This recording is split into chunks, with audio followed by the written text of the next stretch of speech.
Hello everyone. So আমরা হচ্ছে এখন question number 7, explanatory text.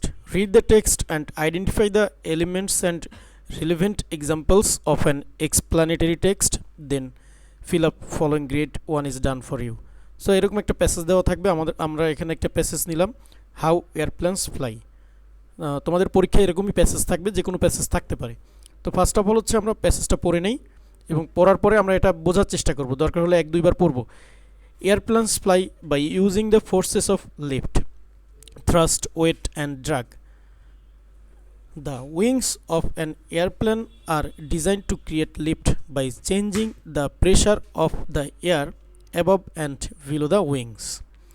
As air moves faster over the top of the wing and slower underneath, higher pressure below pushes the plane upwards. The engines provide thrust, moving the plane forward. At the same time, the weight of the airplane pulls it down due to gravity, and drag slows it down because of air resistance. Pilots control the balance of these forces to keep the plane in the air. এখানে আবার আমরা মিনিংটা দিয়েছি যাতে তোমাদের helpful হয় প্যাসেজটা পড়ার পরে বুঝতে। তো আমরা সরাসরি আনসারে চলে যাই। তো এই আনসারটা করতে হলে আমাদের এখানে পরীক্ষা হচ্ছে এটা 10 মার্কস। এখানে থাকবে elements of an explanatory text এবং এই রাইট সাইডে থাকবে এক্সাম্পলস ইন দ্য টেক্সট। এই কলামে হচ্ছে এগুলা আমাদের লিখতে হবে, নিজের একটা এক্সাম্পল দেওয়া থাকতেও পারে এক্সামে, নাও থাকতে পারে। সো ফার্স্ট অফ অল আমরা দেবো হচ্ছে general statement, what is being explained. তো এই যে এলিমেন্টটা, এটার এক্সাম্পলসটা আমরা সরাসরি প্যাসেজের ফার্স্ট লাইন উঠাই দেবো। দেখো ফার্স্ট লাইন কি আছে, airplanes fly by using the forces of lift, thrust, weight and drag. So এই লাইনটা হচ্ছে আমরা এখানে উঠাই দেবো। সেকেন্ডলি হচ্ছে use of present simple tense. আমরা এটা করার সময় প্রেজেন্ট সিম্পল টেন্স আমরা প্রত্যেকটা প্যাসেজেই পাবো, তো আমরা এটা অবশ্যই নিব। সেকেন্ড নাম্বারে হচ্ছে use of present simple tense. তো এই প্যাসেজ থেকে আমরা প্রেজেন্ট সিম্পল টেন্সগুলো ফাইন্ড আউট করি। এখানে প্রথম লাইনে ভার্ব আছে কোনটা, airplanes fly by using the wings of an airplane আর, এটাও নির্দেশ করে যেটা একটা প্রেজেন্ট সিম্পল টেন্সে আছে। এরপরে by changing the pressure of air above below and the wings as air moves দুইটা পেলাম। তো আমরা হচ্ছে প্যাসেজ এটা আন্ডারলাইন করবো করার সময়।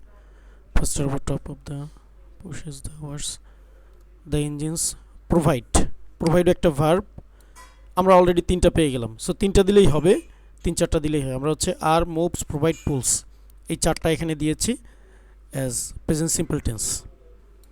তো তোমাদের প্যাসেজ অনুযায়ী এখানে use of present simple tense লিখবে এবং প্যাসেজ থেকে এখানে কোন ভার্বটা প্রেজেন্ট সিম্পলে আছে ওইটা কালেক্ট করে এখানে লিখবে। এরপরে হচ্ছে টেম্পোরাল কানেকটিভ, অর্থাৎ লিঙ্কিং ওয়ার্ড বা কানেক্টর যেগুলো আছে সেগুলো আমরা খুঁজে বের করব।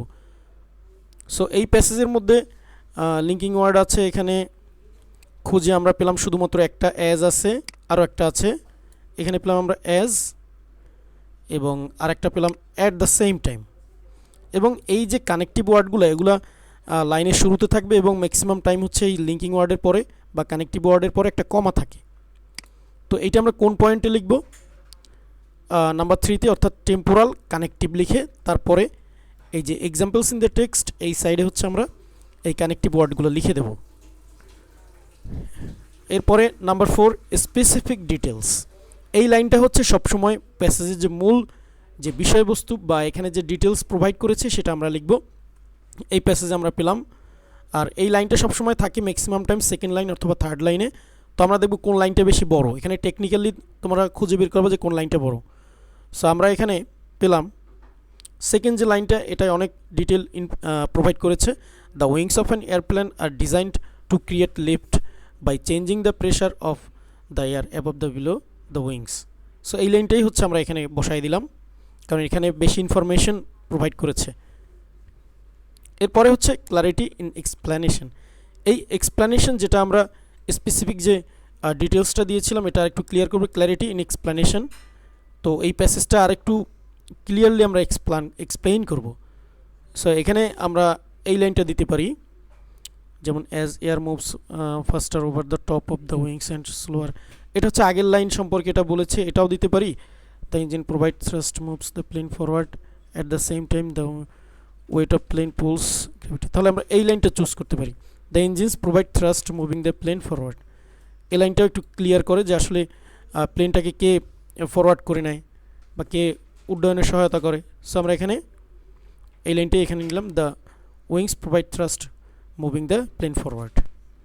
সো এই গেল আমাদের ক্ল্যারিটি ইন এক্সপ্লানেশন। এরপরে লাস্ট ওয়ান হচ্ছে কনক্লুডিং স্টেটমেন্ট, অর্থাৎ উপসংহারে যে আমরা মন্তব্যটা করব সেটা হচ্ছে কনক্লুডিং স্টেটমেন্ট বা কনক্লুশন। তো এই কনক্লুডিং স্টেটমেন্টে আমরা শেষের লাইনটা সবসময় চুজ করব, যে প্যাসেজে থাকুক। এটা সহজ টেকনিক হচ্ছে আমরা একদম লাস্ট যে লাইনটা এটাই হচ্ছে কনক্লুডিং স্টেটমেন্ট থাকে, এবং এই প্যাসেজগুলো এভাবেই সাজানো থাকবে। সো এটা নিয়ে বেশি টেনশন করার কিছু নাই। শেষের যে লাইনটা এটা হচ্ছে আমরা কনক্লুডিং স্টেটমেন্টে দিয়ে দেবো। এখন হচ্ছে আমাদের পরীক্ষায় কীভাবে থাকবে, আমাদের পরীক্ষায় এরকম দেওয়া থাকবে elements of an explanatory text এবং এক্সাম্পলস ইন দ্য টেক্সট, দুইটা কলাম থাকবে, ভিতরে কোনো ইনফরমেশন দেওয়া থাকবে না।